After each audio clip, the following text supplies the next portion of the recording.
Hello friends, welcome back to my channel. ನಾನೀಗ ಮಾಡ್ತಾ ಇರೋದು ಆಲೂ ಪರೋಟ ಮಾಡೋಕ್ಕೆ ಮೊದಲು ನಾನು ಆಲೂವನ್ನು ಕುದಿಸ್ಕೊಂಡಿದ್ದೀನಿ. ಅದಕ್ಕೆ ಉಳ್ಳಾಗಡ್ಡಿ, ಕೊತ್ತಂಬರಿ ಮತ್ತು ಮೆಣಸಿನ್ಕಾಯಿ, ಉಪ್ಪು ಆ್ಯಂಡ್ ಅರಿಶಿಣ ಹಾಕ್ಕೊಂಡು ಸ್ವಲ್ಪ ಮಿಕ್ಸ್ ಮಾಡ್ಕೋತಾ ಇದ್ದೀನಿ. ಉತ್ತರ ಕರ್ನಾಟಕ ಸ್ಟೈಲಲ್ಲಿ ಮಾಡ್ತಾಯಿದ್ದೀನಿ. ಎಸ್ಪೆಷಲಿ ನಾವು ಕೈಯನ್ನೇ ತುಂಬ ಯೂಸ್ ಮಾಡ್ತಾಯಿದ್ದೀವಿ, ಸ್ಪೂನೇನು ಯೂಸ್ ಮಾಡ್ತಾ ಇಲ್ಲ. ನಾನು ಕೈಯಿಂದ ಮಿಕ್ಸ್ ಮಾಡಿದ್ರೆ ಚೆನ್ನಾಗಿ ಮಿಕ್ಸ್ ಆಗುತ್ತೆ. ಸ್ಪೂನಿಂದ ಅಷ್ಟು ಚೆನ್ನಾಗಿ ಮಿಕ್ಸ್ ಆಗೋದಿಲ್ಲ, ಸ್ವಲ್ಪ ಗಡ್ಡೆ ಉಳ್ಕೊಳ್ಳುತ್ತೆ. ಸೊ ಕೈಯಿಂದ ಸ್ಮ್ಯಾಶ್ ಮಾಡ್ಬೋದು. ಸ್ವಲ್ಪ ಅರಿಶಿಣ ಹಾಕಿ ಮಿಕ್ಸ್ ಮಾಡ್ತಾಯಿದ್ದೀನಿ. ನೋಡ್ಬೋದು ನೀವು, ಅಷ್ಟು ಚೆನ್ನಾಗಾಗಿದೆ. ಇನ್ನೊಂದು ಪ್ಯಾನಲ್ಲಿ ನಾನು ಕುಕ್ಕರಲ್ಲಿ ಎಣ್ಣೆಯನ್ನು ಕಾಯಿಸೋಕೆ ಇಟ್ಟಿದ್ದೀನಿ. ನೈಟ್ ಅಡುಗೆ ಮಾಡ್ತಾಯಿದ್ದೀನಿ. ಅದಕ್ಕೆ ಸ್ವಲ್ಪ ಜೀರಿಗೆ, ಸಾಸಿವೆ ಮತ್ತು ಸಾಜೀರನ್ನು ಹಾಕ್ತಾಯಿದ್ದೀನಿ. ಅದಕ್ಕೆ ಸ್ವಲ್ಪ ಬೇಯಕ್ಕೆ ಬಿಡ್ತಾಯಿದ್ದೀನಿ. ಸ್ವಲ್ಪ ಫ್ರೈ ಆದಮೇಲೆ ಅದಕ್ಕೆ ಉಳ್ಳಾಗಡ್ಡಿ, ಮೆಣಸಿನ್ಕಾಯಿ ಮತ್ತು ಕೊತ್ತಂಬರಿ ಹಾಕಿದ್ದೀನಿ. ಕರಿಬೇವು ಸ್ವಲ್ಪ ಹಾಕಿದ್ದೀನಿ.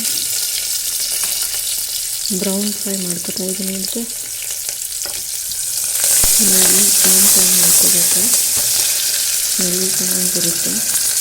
ಉಳ್ಳಾಗಡ್ಡಿ, ಕೊತ್ತಂಬರಿ, ಕರಿಬೇವು ಸ್ಮೆಲ್ಲು ಚೆನ್ನಾಗಿರುತ್ತೆ. ಬೇಕಾದರೆ ನೀವು ಸ್ವಲ್ಪ ಬೆಳಗಡ್ಡೆ ಹಾಕ್ಕೊಳ್ಬೇಕು. ಅದಾದಮೇಲೆ ಸ್ವಲ್ಪ ಅರಿಶಿಣ ಹಾಕಿ, ಒಂದು ಸ್ವಲ್ಪ ಉಪ್ಪು, ರುಚಿಗೆ ತಕ್ಕಷ್ಟು ಹಾಕ್ಕೋಬೇಕು. ನೋಡ್ಬೋದು ಸ್ವಲ್ಪ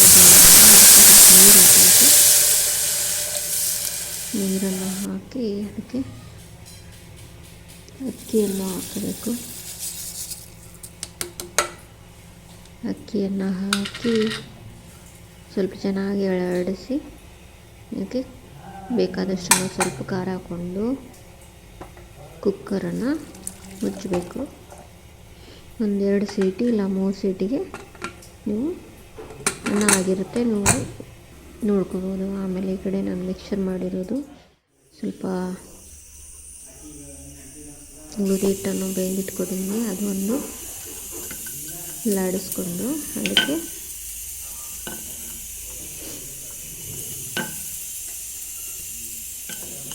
ಆಲೂ ಮಿಕ್ಸರ್ ಮಾಡ್ಕೊಂಡಿರೋದು ಹಾಕಬೇಕು. ಹಾಕ್ಬಿಟ್ಟು ಚೆನ್ನಾಗಿ ಲಾಡಿಸ್ಕೊಂಡು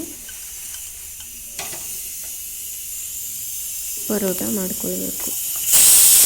ಈ ರೀತಿ ಎಣ್ಣೆ ಹಚ್ಕೊಂಡು ಪರೋಟನ ಎಲ್ಲ ಕಡೆ ಬೇಯಿಸ್ಕೊಂಡು